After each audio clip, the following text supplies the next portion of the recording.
phenomenal, just a phenom. He was just greatness personified. I mean, this guy did things that we never imagined could be done. I mean, his speed, catching a running back, a quality all-pro running back from the backside, his power, running over 300-pound offensive linemen as if though they were figurines, intimidating quarterbacks to the point where, they wouldn't call signals until they found out where it was 56. He rewrote the entire book, and this guy never let up.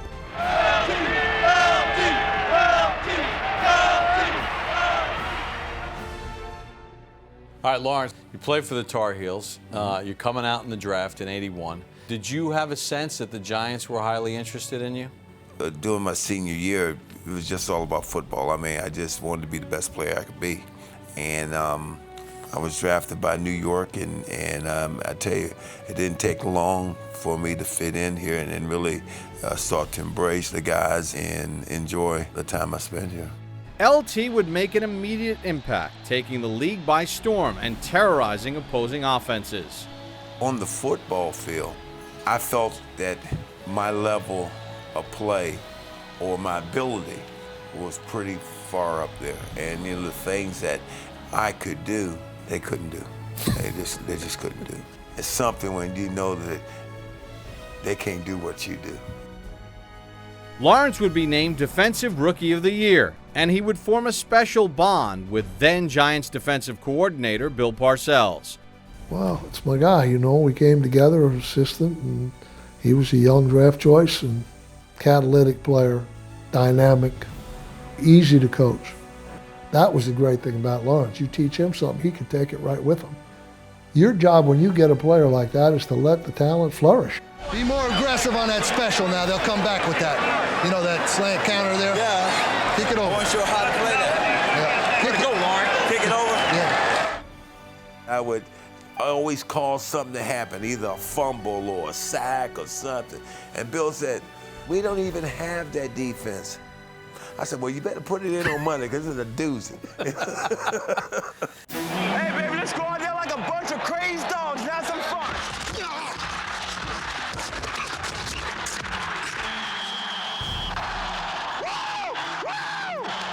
I think the enthusiasm I brought to the New York Giants, I think that's one thing I brought to the table.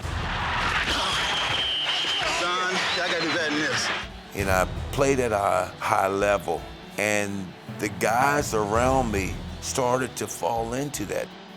Taylor immediately became the heart of a ferocious Giants defense, and he, along with fellow linebackers Brian Kelly, Brad Van Pelt, and Harry Carson, formed a frightening unit that garnered an even scarier nickname. Brad, Brian, Lawrence, and myself, we were the crunch bunch, and we were big, strong, fast, and we were able to get after people, and you just felt like you could just smack people around. The core of our defense were our linebackers, and it became exciting and fun to just match my talent with these guys. And we made each other better, just made each other better. LT and the Giants would head into the final game of the 1981 regular season, needing a win against the Dallas Cowboys for their first playoff berth in 18 years. Here we go. Here comes the snap. Here's the boot. It looks good. It's good. The Giants win. The Giants win. The Giants win. You guys go down to Philly, and you win a playoff game against division rival. Did that give you the belief that we might be turning the corner here? I do believe so, because I think they had beat us 11 times in a row. And we made it a point that they weren't going to beat us more that year. And then that winning attitude, that work ethic, people started believing in themselves. I think we made a statement there that we weren't going to be the same New York Giants. This is a new crew in town. In 1982, Lawrence Taylor would have to fight through a nagging leg injury. And as the Giants hobbled into the Silverdome on Thanksgiving looking for their first win of the season, LT would put the team on his shoulders. I did a lot of good things in that game. Had some sacks, had some good hits, some caused fumbles. Personally, it was a good game for us. Despite Taylor's dominating performance, the Giants were still facing defeat late in the game, with Detroit threatening to score until LT played the hero. Hands over pass. He's looking for King, intercepted. He's going to go down the right side. Lawrence down to the 20, 30, down to the 40. He might go all the way. He's going to go in. Hot dog. You're rooting, Dick. Oh, yes, but listen, what an effort.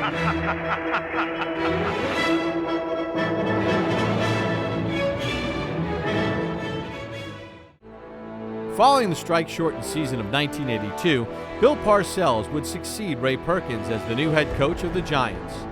Big Blue would struggle in Parcells' first year at the helm, and it was clear that some changes needed to be made. 84, they start drafting better. Yeah. You know, they bring Banks in, start changing over the linebacking core, and now the team starts to have success. The biggest difference in the team was Phil Simms. He learned what it took to be a top-notch NFL quarterback. Phil became the man on that offense, and that would really change the dynamic of our team. With Simms in command of the offense and Taylor captaining the defense, the Giants would steadily become a title contender.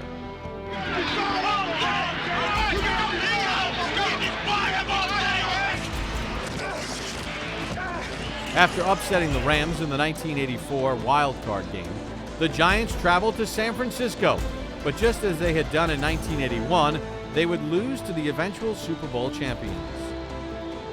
The gap was closing, right? We still took a little whiff in there, but the gap was closing. And then as you know, like then 85 came, and I think 85 was real important for us because we figured out what it took to get to the Super Bowl. You can't just get in the playoffs. You got to have the home field advantage because our biggest asset was our fans in the stands. For the first time in over 2 decades, the Giants would host a playoff game at home, and they finally hurdled their West Coast nemesis, beating the 49ers in the 1985 NFC wildcard game. But just 1 week later, in the next round, the Giants would come up short in Chicago, losing to the Bears in the divisional playoff game. We learned a lot. It was a learning process. You know, with certain things we just couldn't do. But we learned what home field advantage meant after that game. If you wanted to get to the Super Bowl, you got to come through New York. Coming off their loss to the Bears in the 1985 playoffs, LT and the Giants were hungry and poised to make a Super Bowl run in 1986. We had a really good football team. Phil was playing solid. Our defense was impeccable. I mean, our defense was killing. With LT leading the way, the Giants would have an amazing season, steamrolling through the competition. We was on the verge of losing to Minnesota from 4th and 17 when Bobby made the reception and we went on to win that game. No team in the NFL played with us for the rest of the year. It was like a man playing with boys. Taylor would have one of the greatest seasons the NFL has ever seen, recording a league-best 20.5 sacks. I see the game different. I mean, I look at the game in attack mode. LT would be named NFL MVP in 1986, and he's the only defensive player to win the award in the last 43 years. He was a great competitor. The energy he had drove the team forward, and I'm still looking for that next Lawrence Taylor. I haven't seen that guy. The Giants' dominant season earned them home field advantage throughout the playoffs, and their first opponent would be the San Francisco 49ers. That was a good old-fashioned butt whipping right there. I mean, we knew we had the best team, the best players. Nobody was going to play with us, and San Francisco came in there. They never had a chance. Throws wildly, intercepted. There goes Taylor down to the 20. 10, touchdown. LT, way to go.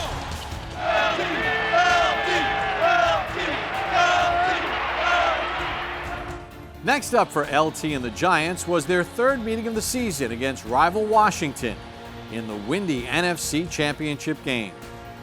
That was the best performance I've ever seen. As far as physical football, you don't get no more physical than that. We allowed ourselves to enjoy that win because when that game was over, the crowd went crazy. Giant fans threw that confetti out there. It was unbelievable. At Super Bowl XXI in Pasadena, LT and the Giants defense would face their biggest challenge, needing a goal line stand as Denver threatened to score and increase their lead late in the first half. We said it in the huddle, man. Listen, hey, they do not pass this line, you know. And Harry, you got George Martin, you got Leonard Marshall. Everybody went in on those plays. And the thing about after they goal line stand and we go into the locker room, we realize we only down 1 point. But just like we do that year, third quarter was our quarter, and we came up and spanked. Phil Simms obviously had a record that still stands, 22 of 25. How happy were you for him to see him perform like that in that spot? I mean, that's what he does. He took control of that offense, and every time he throws a touchdown, I'm out there to congratulate him, because when Phil is on, he's a very, very, very good player. Best in the world, man, for 1 year. The Super Bowl champions are the Giants. Everybody's dream in football. That one time you'll be there. That year, you know, listen, we was truly the best team on the planet, bar none. Following their Super Bowl victory in 1986, the Giants, led by their tenacious linebacker Lawrence Taylor, would continue to be one of the NFL's elite teams throughout the rest of the 80s. In a 1988 game versus the New Orleans Saints, LT would showcase a legendary display of toughness and courage.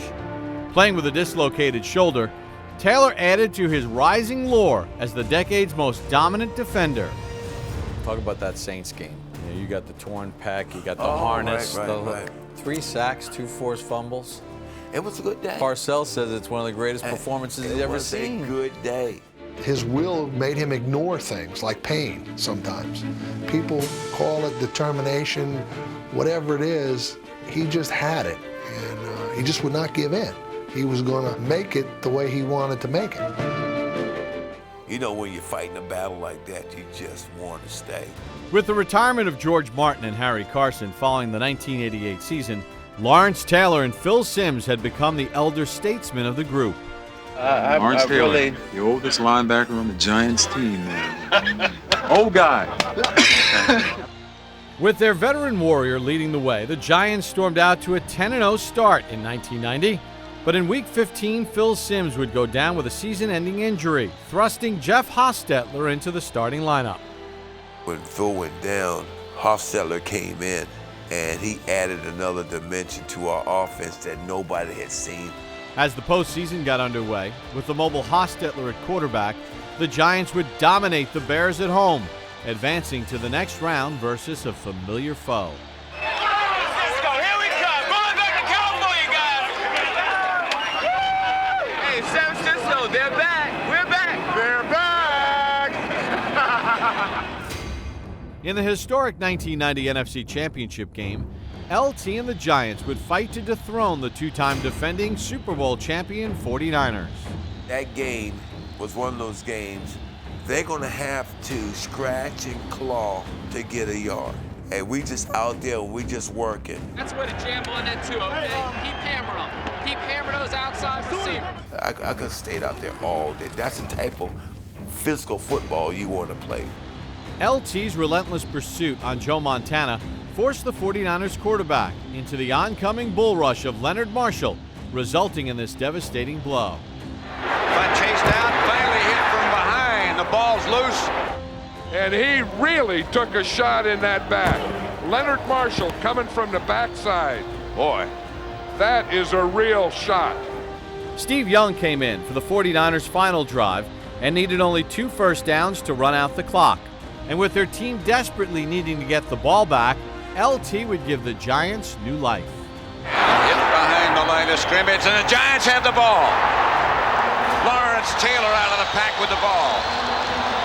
And you knew that the Giants were going for it, and that's what Bill Parcells is saying. Yep, we need it. Any doubt that Matt Barr's not going to make that kick? Oh, hell no. Hell no. No. Matt Barr having a great year. No, he's going to make the kick. Giants are trailing by a point. All depends on Matt Barr. Fans are on their feet and screaming. Snap, spot. Kick is away. It's got the distance. It is good. Good. And the Giants are going to Tampa Bay. It's over for the three-peats. It's over. At Super Bowl XXV in Tampa, LT and the Giants would face an even greater challenge as they prepared to battle the Buffalo Bills and their vaunted offensive attack. They were a good team. They were they had a lot of quality players from top to bottom. Bill made sure that we punished those receivers when they came across. I think the longer the game went on and the more punishment they took, you're getting hit every time you come across the middle or where you go, you're getting hit. You could feel it going out of the sails, man. You could feel it going out of the sails. All right, so tell me what's going through your mind as Norwood lines up for the kick. Ain't no daggone way he's gonna make this kick. We played too well to go down like this. And I'm telling you what, when that ball was kicked, I didn't even look up. No good. Wide right. No good. Super Bowl game. Giants win. Giants win. Giants have won Super Bowl XXV. After capturing their second Vince Lombardi trophy, LT and the Giants would say goodbye to their legendary coach, Bill Parcells. That's rough to lose a coach. You don't expect to lose a coach after a Super Bowl win. In 1992, Taylor would suffer a career-threatening injury when he tore his Achilles, and it was clear that the end was in sight. I didn't want to just go out like that, carted off the feet. I don't want to. I don't want to do that. The Giants' valiant warrior would return in 1993 and help Big Blue make it back to the playoffs. The good thing about that year is that they got to play for Dan Reeves one year, and I thought he was a very good coach. He just let me do my thing and let me go out gracefully, so that was good. Following the season, LT would announce his retirement, marking the end of a glorious era in Giants football. The organization would honor him by retiring his number in Giants Stadium. Without you guys, there wouldn't have been a Lawrence Taylor, but there wouldn't have been an LT. Thank you very much. I wanted to throw one more pass in my Giant jersey. So, who better to catch that pass than the greatest Giant player of all, Lawrence Taylor. I had flip-flops on, man, Straight down the field. Real easy. And he looks at me and said, go. Go. So I started to giddy up. And he's patting that ball, and then he let it go. I said, oh my goodness. If you drop this ball, just keep on running. Just run into the tunnel because this is over. Hey! Fortunately, I caught it. It was a good catch, too. LT finished his career with 132.5 sacks, and in 1999, he was inducted into the Pro Football Hall of Fame. He will go down in the annals of NFL history as arguably the greatest defensive player ever.